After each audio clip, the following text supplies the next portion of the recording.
Welcome back to the channel.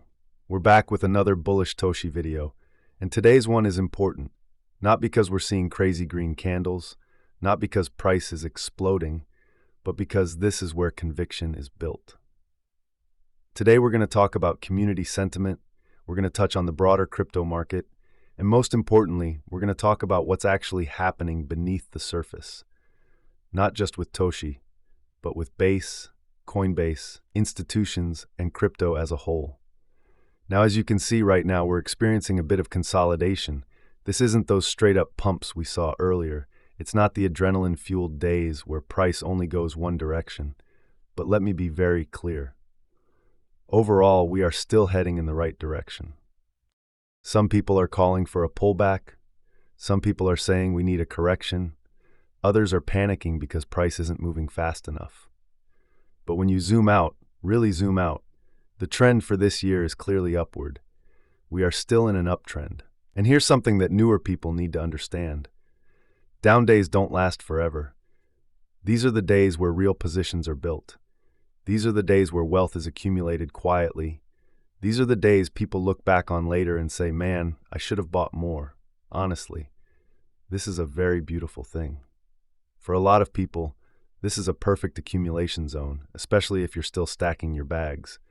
And yes, full transparency, I'm personally still stacking some yield. So with that being said, let's jump into it and break down what's really going on, community sentiment.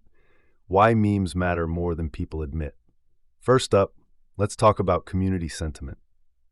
There's a post going around that says Ninx tingling. Now that Base has confirmed that memes are the literal core of any healthy Ethereum layer, let's face it, Ethereum is pretty much a casino chain. I'm a Bitcoin maxi, I'm no chump. Toshi is the face of Base.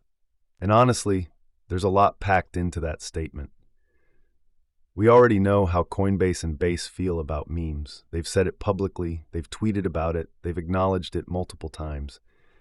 Memes are one of the most powerful onboarding tools in all of crypto. But let's be real for a second. Coinbase and Base sometimes move in a way that feels bipolar. One moment, memes are the best onboarding mechanism in crypto. Next moment, they're pushing content coins, they're highlighting creator tokens, they're experimenting with different narratives. Then suddenly, they're back to praising memes again, and that confuses people. But here's the truth, most people miss. At the end of the day, they're going to do what benefits the ecosystem long term. This space is full of noise, attacks, arguments, tribalism, endless debates. Most of that doesn't matter. What matters is what's actually happening behind the scenes. And make no mistake, they understand the strategic importance of meme coins far more than most retail traders ever will. Memes, psychology, and why this is all by design. Let me give you a bigger picture. Think about Bitcoin for a moment. There's long-standing speculation that Bitcoin may have originated from someone inside the system itself. Now, whether you believe that or not isn't the point. The point is this Bitcoin was never sold to the public as a surveillance tool, a controlled financial asset, something governments could easily manipulate. Instead, it was framed as freedom, decentralization, a rebellion against the system. And that framing is what made people want it. If Bitcoin had been marketed as something that institutions could track and control from day one, nobody would have adopted it. Memes work the same way. They build community, create culture, spread organically, remove fear, lower the barrier to entry. People don't feel like they're being sold something. They feel like they're joining something. That's why memes are so powerful. And now what are we seeing? We're seeing Jesse tweet about memes. We're seeing Brian Armstrong tweet about memes. That's not random. That's not accidental. That's alignment. Noise versus signal. Why most people miss the move. A lot of what we see day to day is just noise.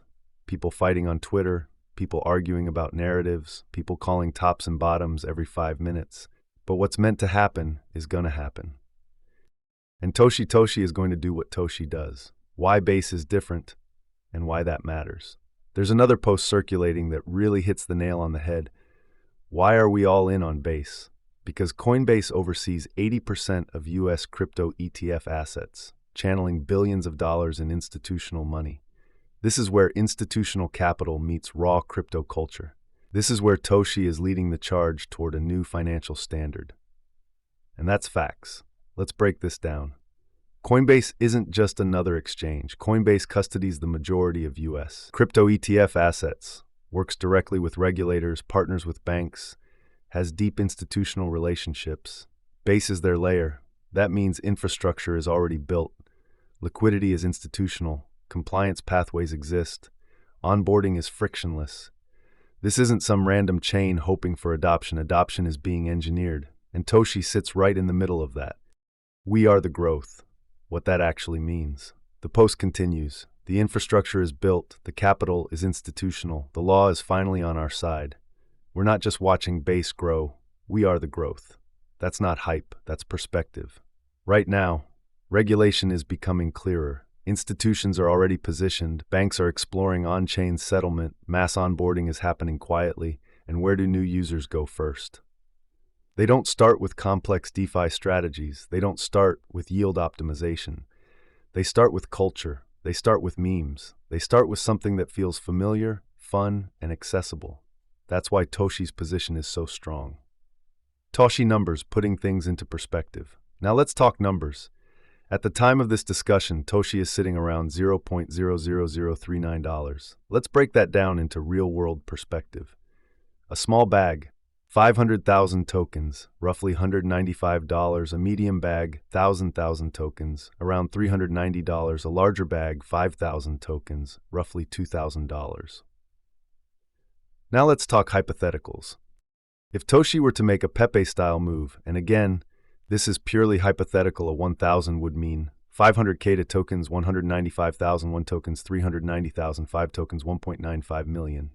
That's why people pay attention to memes. Not because it's guaranteed, not because it's safe, but because the asymmetry is really. There are multiple ways people approach this. You could D15 a day and reach 1M tokens in about a month, buy 390 today, and instantly hold 1M Putin 50 weekly and reach 1 min roughly 2 months. There's no single right way. The only rule is this: never invest what you can't afford to lose. Personally, I believe 1 million Toshi is a solid minimum position if you understand the risk. Anything in crypto can go to zero, yes, even the ones that look unstoppable. Preparation matters. The psychology of the dip. Why most people miss it. Here's the uncomfortable truth. Toshi is the buy the dip moment everyone tweets about, but almost nobody actually buys. This is the stage where people stare at the chart, overthink, wait for confirmation, get scared of red candles. And then what happens? Price moves fast. Toshi doesn't give people weeks to react when it decides to run. New all-time highs are the target. And if we break AT8s early in this cycle, that's extremely bullish, especially heading deeper into a broader bull run. That's why the supercycle thesis matters. Broader market. This is not a normal Bitcoin cycle. Now let's zoom out. This doesn't look like a traditional Bitcoin cycle anymore. 85,000 wasn't a top. It was a transfer. Weak hands exited, institutions absorbed. The classic 4-year halving model assumed retail speculation, emotional buying, panic selling. Now the market is shaped by ETFs, balance sheets, institutional mandates, fixed supply, steadier demand. You don't even need to call it a supercycle, but the rhythm of the market is changing. Participation is professionalizing. Fed, stablecoins, and the on-chain future. Now add this into the equation.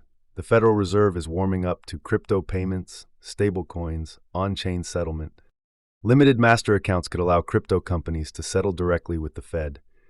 That's massive. Banks are already on board. Institutions are already positioned.